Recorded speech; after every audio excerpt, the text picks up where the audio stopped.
Hello, I'm Rob Mazes, founder and teacher over at homestudiocentre.com, which is the place where people go to get better at home recording. And today I want to talk to you about compression. And I think for a lot of people, compressors can be really daunting, but they don't have to be. And the first step to really feeling comfortable with compression and becoming amazing at applying compression to your recordings is to fully understand, first of all, what all the different parameters are. I'm sure you've opened up a compressor before, seen the ratio, the threshold, and then other things like attack time and release time and knee, and thought, what the hell is all of this?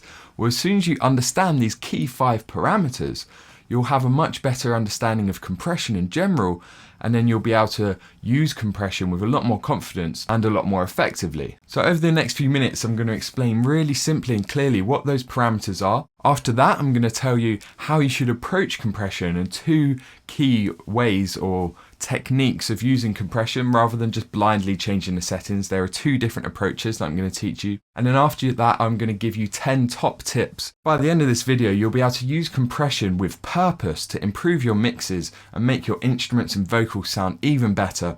So first of all, let's talk about what a compressor actually does. And the clue is in the name, it compresses the audio. And a lot of people associate compression with increasing the volume. And that's because what the compressor does is reduces the volume, compresses the volume of the loudest peaks of your audio, which then allows you to bring the overall volume up. But you don't have to do that. That's normally in mastering. Generally, the best practice when you're applying compression to an instrument or vocal within your mix is to only bring the gain up enough to match the input, but more on that in a second. So the compressor, all it does is reduces the volume at certain points. Using a compressor is essentially the same as telling your DAW to reduce the volume of a track as soon as it gets above a certain level to avoid it peaking and sticking out of the mix too much. It's exactly the same as that. But of course we have a lot more control, which is what I'm going to talk to you about over the next few minutes, the 5 key parameters. Because we not only tell the compressor to reduce the volume when it hits a certain level, but we also tell it how quickly to reduce the volume, how long to take to release the gain reduction once the volume returns to a normal level, of course how much to reduce the volume by, when to engage and reduce the volume, and finally how much to boost the output to match the original signal. And those parameters are ratio, threshold, attack time, release time, and makeup gain. So now I'm going to jump into Pro Tools, and first of all I'm going to talk to you about threshold, ratio, and gain. So first up is threshold. This is probably the most important parameter because this decides at what point the compressor engages. So let's take a look at this graph here. If we say that this is our incoming audio, and then this line here is our threshold. And this is saying when the audio reaches, if I set it to -20, when the audio reaches -20, engage the compressor. Or when it reaches -40, engage the compressor. So anything above the threshold will get squashed, will get compressed. So this means if your threshold is too high, nothing at all will get compressed because it's not engaging. Whereas if the threshold's too low, the audio is being compressed the whole time. So it's essentially the same as just reducing the volume of the track. So we want to have it at that sweet spot where it's only catching the highest peaks, and then we can dial in from there how much of those peaks we want to compress. And if you're in that digital sweet spot of averaging around -18 dBFS, generally a good starting point for thresholds around -24. This is going to catch that top 6 decibels of peak and reduce them. Next up we've got the ratio. And if I tweak the ratio here, you can see on our graph that line going up and down. And the ratio determines how much the audio is reduced in volume once it hits our threshold. So let's move that lower so we can see more of the graph. And with 1:1, of course, it hits the threshold and it's not reduced, so it just keeps going in the same direction that it would. It stays at the same level. But if we reduce it to, say for example, 3:1, for every 3 decibels the audio goes over the threshold, the compressor will let out 1. So if the track went 9 decibels over the threshold, the output would only be 3 decibels over the threshold, or we'd get 6 decibels of reduction. So think of that first number and use that as the multiple. So if you want it to be 4 times quieter, you use a ratio of 4 to 1. If you want it to be half the volume, you'd use 2 to 1, divide it by 2. And when you get up to higher ratios of 10 to 1, that's when it gets really compressed, because as soon as it hits that threshold, it's reduced by a factor of 10. So for every 10 decibels it goes the threshold, it would only let out 1 decibel. So this is really important, and the threshold and the ratio are our kind of key parameters. That's us telling the DAW when it gets to this volume to reduce it and how much to reduce it by. But then, of course, if we're reducing the volume by compressing the loudest bits, the track's going to be quieter. Our output is going to be quieter than our input. And that's why we have gain. And this is sometimes called makeup gain or output gain, but it's just gain, really. All it's doing is increasing the volume of the output. So if we're getting, on average, around 3 decibels of gain reduction, we'd want to bring the gain up to around 3 decibels. And if we're going with the kind of standard 24, around minus 24 threshold, we're going to have, aim for maybe like 6 decibels of gain reduction.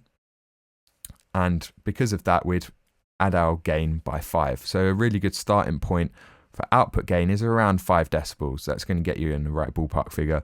But just have a look at your input meter and your output meter and try and match the output to the input. It's obviously not going to be the same because the average volume is going to be different. So it's never going to be exactly the same, but you want it to be in around the same area. You want your output gain to, again, be averaging around minus 18 and peaking around minus 6, because that's our digital sweet spot. Now let's talk about attack time, because this parameter and release time are just as important as ratio and threshold and gain in deciding the sound of your compression. So we've got our audio and our compressor set up now to catch the loudest peak. So as soon as the volume of our track hits that threshold, here it reduces the ratio. But it doesn't do it instantly, and this is what the attack time is. It's how long it takes for the compressor to get from 0 gain reduction to however much gain reduction you've dialed in with your ratio. So in one sentence, attack time is how quickly the compressor engages and reduces the volume of the incoming audio. So if the attack time is set to 10 milliseconds and our audio hits that threshold, it will take 10 milliseconds for the compressor to go from 0 to fully engaged, again depending on our ratio.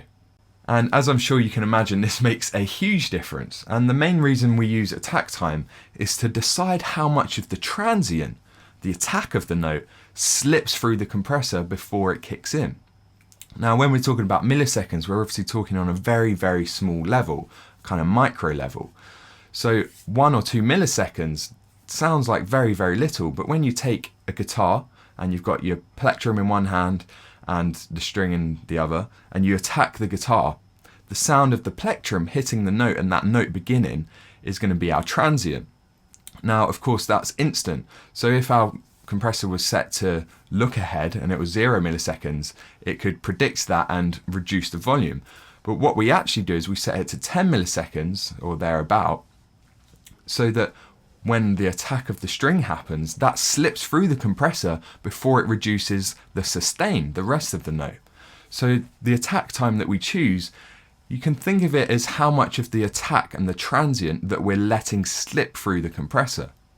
The attack time that you choose relies a lot on the song, the instrument. There are of course no presets for each instrument, you just need to experiment. But as a general guideline, it's better to have a slower attack time than it is to have a faster attack time. So your attack time should be nearer 40 milliseconds than it should be to 4 milliseconds. And this means that the transient slips through, but then the rest of the note is compressed, and this is how we make a more natural sound. Otherwise, if the attack time's too fast, it sounds overly compressed and unnatural. Sometimes you might want a fast attack. If the plectrum or the attack of the guitar is too much and it's too aggressive and you want to reduce that a bit, you could use a quicker attack time so that it catches those transients and reduces them in volume as well. But in most cases, a slower attack time, nearer 40 milliseconds, will sound a lot more natural and musical. With vocals, it does work slightly differently, and we want to use a quicker attack time because slow attack times sound unnatural and odd. So with vocals and voice, you want to keep it between 2 and 10 milliseconds. And then the other time-based parameter that we have is release time. This is sometimes referred to as decay.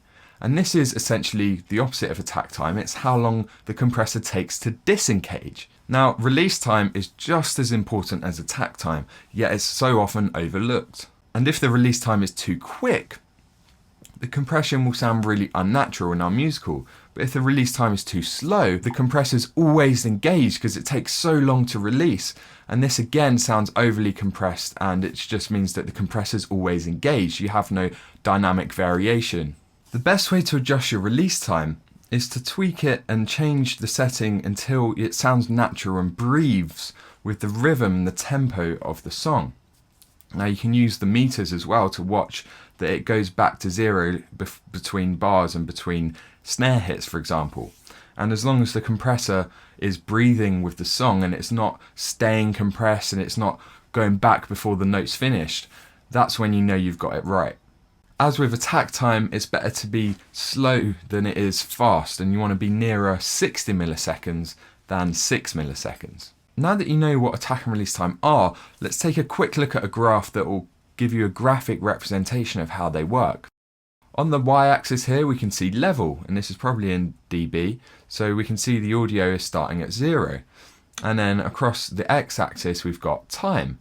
So as soon as that dotted red line goes above the threshold to plus 9 decibels, obviously the compressor is engaging. And in this grey area we can see the attack phase. And you can see it takes the whole attack phase for the compressor to reduce the audio from plus 9 to plus 6 decibels. And then we move towards the release phase. And as soon as the audio drops back below the threshold, the compressor is still applying 3 decibels of reduction. So when the audio initially drops down to 0, you can still see still at -3. But it takes the whole release phase, which is our release time, for that dotted red line, which is the output level, to go back to 0 decibels, which is where the compressor has stopped engaging and the compression is no longer reducing the gain of the output audio. So there you go, they're the 5 key parameters. So now I'm going to show you the 2 main approaches that you can use. And one involves using the threshold to make sure you can really hear the exact difference that you're making with the compressor. And the other way is to start off with a really high ratio. And it has a similar effect. It just lets you dial in your attack time and your release time before moving back your ratio or threshold to normal settings. So let's go into that. Let's jump into Pro Tools and I'll show you how to do those 2 approaches. Now let's go over the 2 ways, 2 techniques that I'd recommend for applying compression to vocals, instruments, absolutely everything. First of all, I'd go to what I think roughly would work. So for an instrument, that'd be 40 attack, 60 release. It could be very different. Generally on bass, I'll go faster, but kind of go to the right ballpark. It's okay to use presets to get you in the right kind of area. That's absolutely fine. Just don't put on a preset and then leave it. But the first thing I'd do is I'd go to roughly the right setting. So we're doing a vocal here. So I've got 6 attack and 60 release. Approach number 1 is to bring the threshold down really low. And what this means is that the compressor is constantly engaged. And then I can tweak my attack time and my release time and the ratio until I've kind of got a sound that I'm happy with. Obviously, it's going to sound really overcompressed and really OTT, but then when I bring the threshold back up, I'll already know how it's going to sound. And you don't want to do this too much. It's kind of like mixing in solo, but if you want to zoom in for a bit and kind of have a listen and you're struggling to just hear the subtle changes, this is a really good way to do it.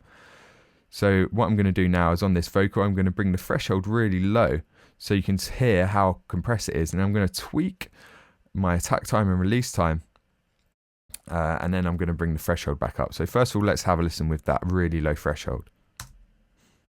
Of all the things that I said, a heart laid to rest by my head.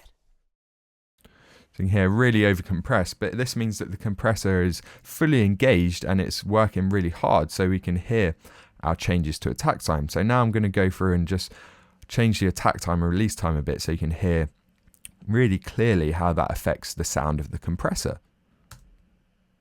Of all the things that I said, a heart laid to rest by my head, yeah. Of all the things that I said, a heart laid to rest by my head, yeah. Of all the things that I said, a heart laid to rest by my head, yeah. So I'd keep doing that. I'm not fully happy with that sound, but just to show you, you could tweak with that threshold, and then when I bring it back up, which I'm going to do next, you already know how that compressor is going to sound. So let's have a listen now with the threshold back at a normal kind of level. Of all the things that I said, a heart laid to rest by my head, yeah. So now we're back to kind of a normal point, and we know how our attack time and release time are going to sound. So that's the first approach. The second approach is to start with a really high ratio, because this means that we can again clearly hear how the compressor is acting and engaging before dialing back our ratio. So we'd start with a normal threshold, so I'm going to leave that where it is, and then we'd bring our ratio up really high. I mean, experiment with how high, but let's bring the knee down as well. I'm going to have it around 50-1, so this is really extreme. But again, this will let me clearly hear my changes to attack time and release time. So first of all, I would tweak the threshold. So let's do that. I'm going to just adjust the threshold until I can see that it's not squashing it too much and we're getting some movement on the gain reduction. But at the same time, the threshold's not too high that the compressor's not even engaging. So let's tweak that. I'll start with really low, so you'll see what it looks like when it's too low. Of all the things that I said, a heart laid to rest by my head. You can see there it's engaged all the time, and if it was too high, of all the things that I said, a heart laid to. Now you can hear that the compressor's not engaging at all, nothing's happening. So I'd tweak that. Let's have a listen, and I'll adjust this so I'm happy with it. Of all the things that I said, a heart laid to rest by my head, yeah. Of all the things that I said, a heart laid to rest. So there we go, and then I'd go through and still with a really high ratio, adjust the attack time until I'm getting enough of the transients through, and because we're doing vocals it's slightly different, but the next step would be to start with a low attack time and dial it back until you're happy with the amount of attack and transient slipping through.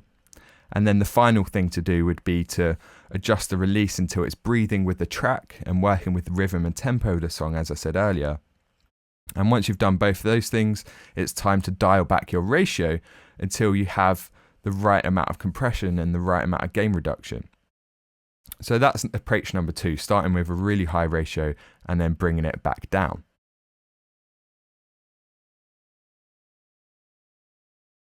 Tip number 1. Start with an attack time of 40 milliseconds and a release time of 60 milliseconds. Now remember that these are just guidelines, it's purely a starting point to get you in about the right area, not too quick, not too slow. Like I said earlier, it's better to err on the slow side when it comes to attack time. And in no way will these settings work for every instrument, but start here, experiment, and use your ears to find the sweet spot. Tip number 2 is to start with an attack time of 6 milliseconds on vocals.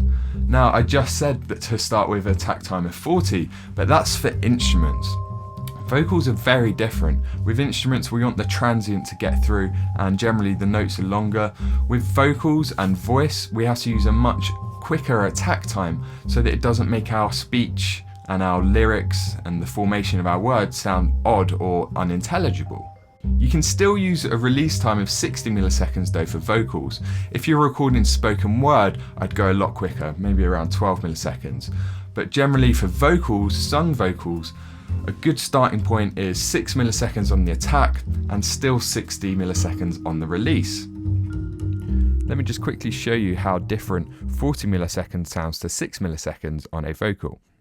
So this is really quite extreme compression. We've got the threshold really low, ratio is quite high, especially for vocals, so it's going to sound over compressed. But what I want you to listen for and watch for on the gain reduction meter here is that a lot of the words and the lyrics actually slip through before the compressor has a chance to react.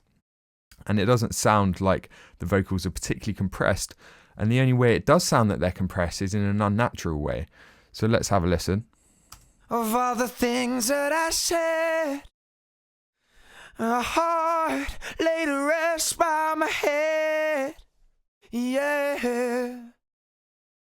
So now I'll do it without the compressor so you can see how it sounded normally.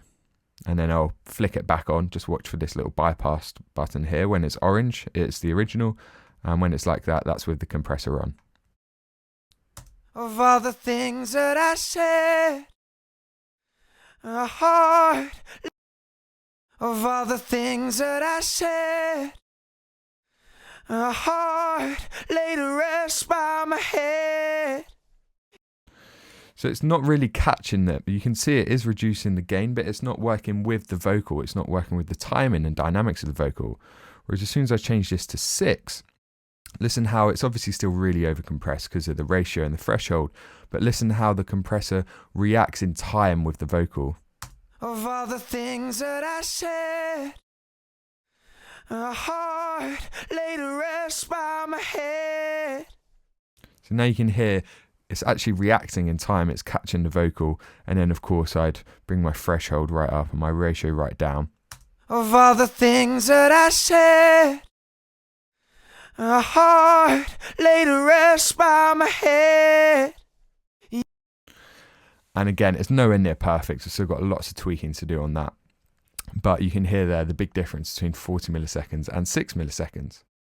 Tip number 3 is that you don't always need to use compression. Don't feel the need to apply it to an instrument or vocal just because you feel you should. You should never do anything when it comes to mixing or recording just because you feel like you should. Nothing should ever be automatic. Only use compression when it needs it.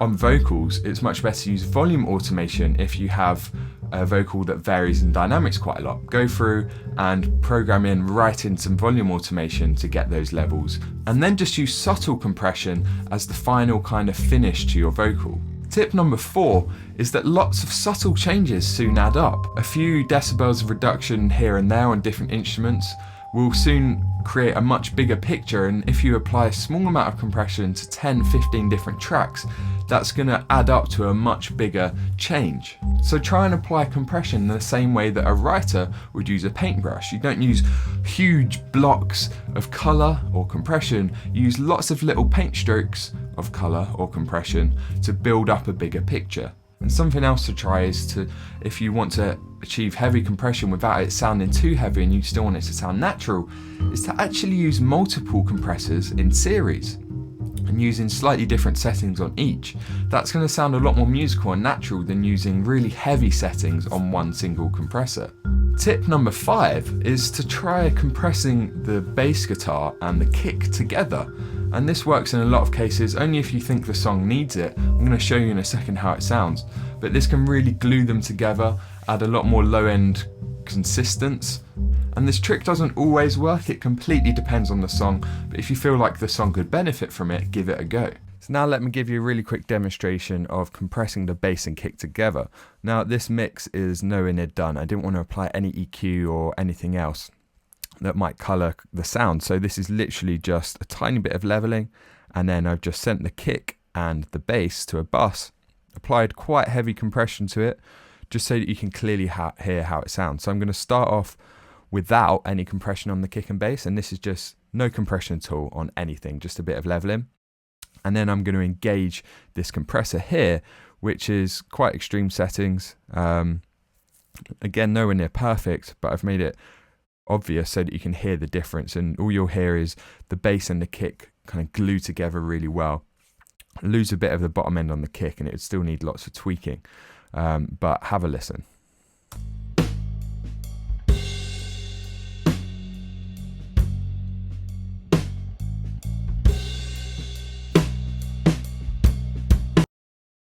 And now with the compressor on.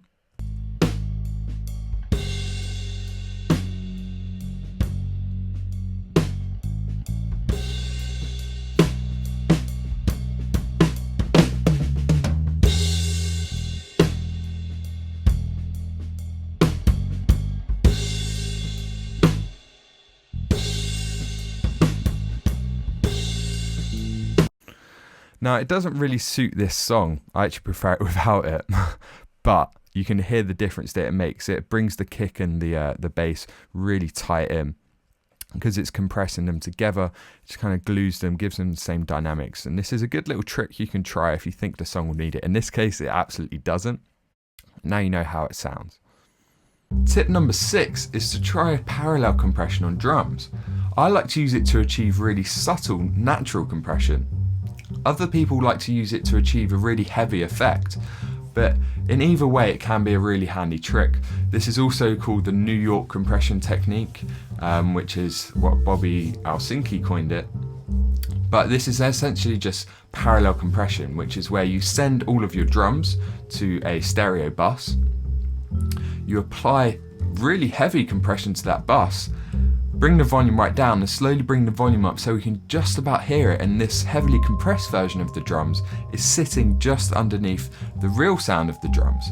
And this means you still get the dynamics of the main drums, they're uncompressed, but you have this constant compressed bass underneath that is really natural. And then if you want to go heavy with it, you can boost the highs and the lows on that bass and bring it up a bit more, and that'll bring in a heavier effect. But for nice subtle compression, try parallel compression. I'll show you now how that sounds. So here I've got no EQ, nothing on the drums, just a bit of leveling. I've sent them to my main drum bus. And then I've also got that drum bus sending to a compression bus, which you can see here. I've got really heavy compression on, really squashed, ratio really high, threshold really low. It's going to sound awful on its own. Let's have a listen to it on its own.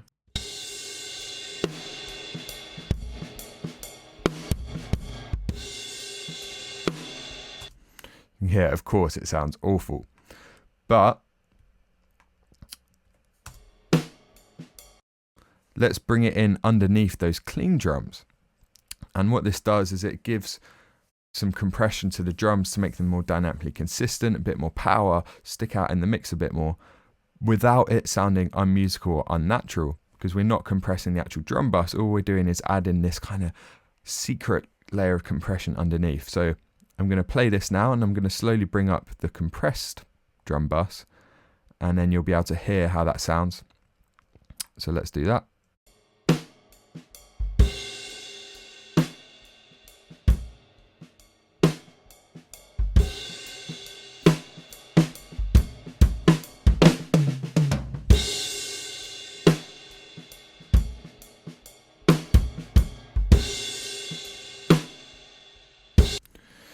Here I made it really obvious there so you can hear the difference, but now I'm going to kind of set it to a reasonable level. Again, I'm going to not be as subtle as usual so you can hear the difference, and then I'll mute and unmute it so that you can hear how that subtle underlayer of compression makes a difference.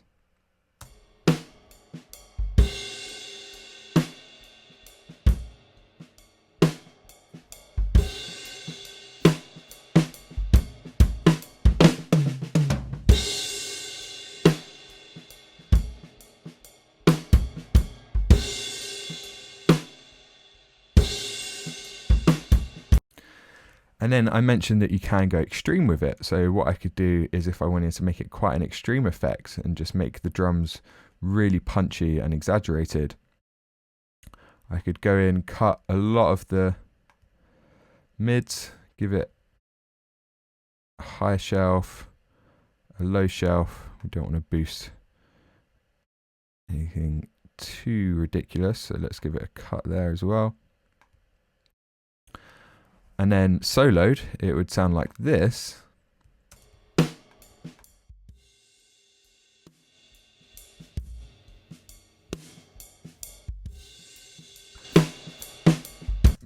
course we're not going to listen to it solo, so in the mix I'll again bring it up so you can hear the difference that makes.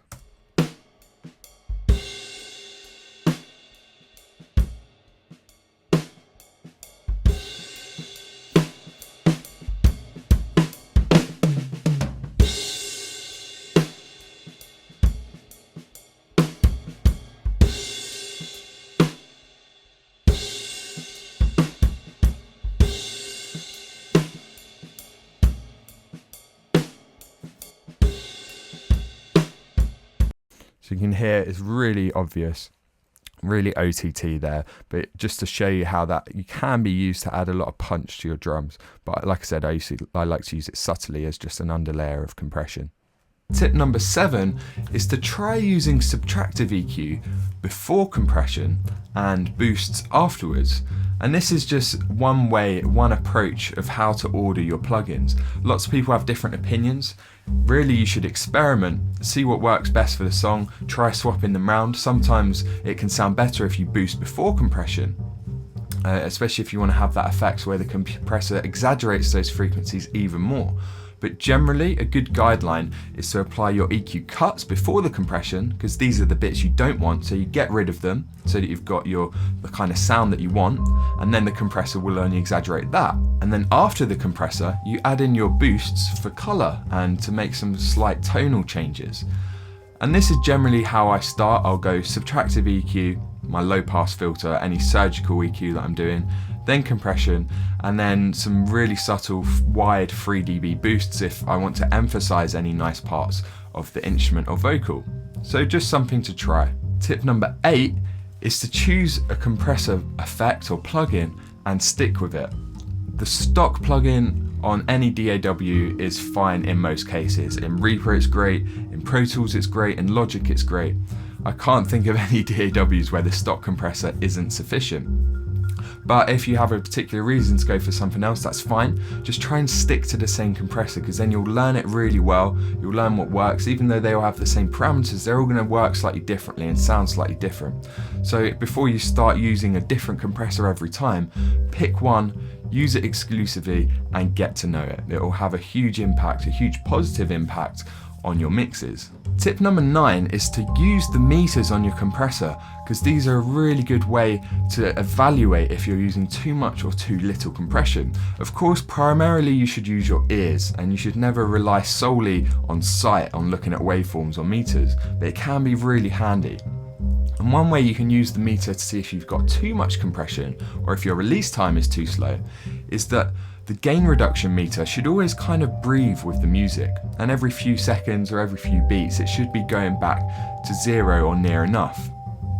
If you find that it's overlapping between beats or sections and it's not really breathing with the music, then either your threshold's too low and you've got the compressor engaged too much, which at that point it means your compressor is essentially just bringing down the whole volume of the track if it's never returning to 0. Or it means your release time is too slow because it's not returning to 0 between every few beats. So watch the meters and use that gain reduction meter to judge if you're using too much compression. Tip number 10 is to match the output gain to the input. And later on, if you do want to increase the volume, you could increase the output gain a bit more. But what you want to do is use the makeup gain to simply bring up the track to the same level as it was going in. Because all of this reduction, this gain reduction and this compression that we're applying, of course brings the volume down, and that's why earlier we talked about using the gain to match the volume back up.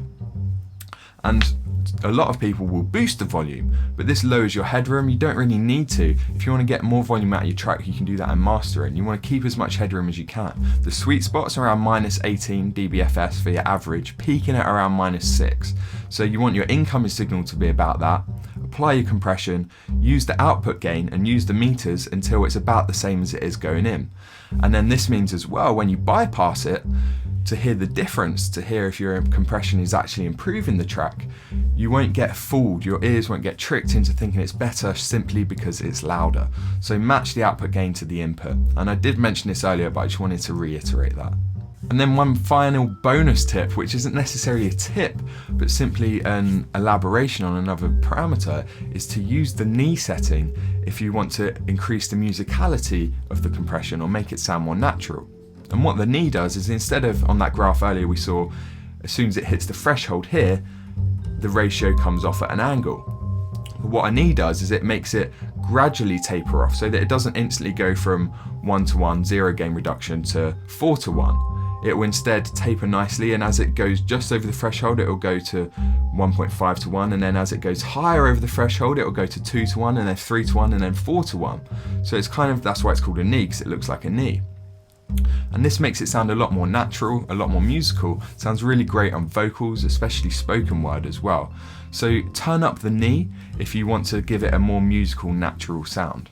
Now let me quickly show you how the knee setting affects the audio. So here we've got a vocal, and I'm going to start with the knee off, and I'm going to slowly bring the knee up, and you'll hear how it becomes more natural. I'm going to make it quite extreme so that you can hear the compression really obviously, but you'll hear as that knee, which is this one here, comes up, and you can see it reflected on the graph there. As it comes up, it starts to sound more natural, musical. So let's start with it at 0. Of all the things that I said, a heart laid to rest by my head. Of all the things that I said, a heart laid to rest by my head. Yeah. Of all the things that I said, a heart laid to rest by my head. Of all the things that I said, a heart laid to rest by my head. You can hear a huge difference. It sounds really natural, a lot less obvious, a lot less compression with the soft knee, and that's even still with it quite extreme settings. I've got the ratio quite high, the threshold really low, so you can hear how much of a difference that makes. We're coming to the end of this video, but before you go, I just wanted to reiterate something that I've mentioned once or twice, and I really want to emphasize. And this is the fact that the rules are meant to be bent and maybe even broken. This video has given you a really good overview of compression and given you some good guidelines and starting points, but it's important to remember that at the end of the day, with audio, if it sounds good, it is good.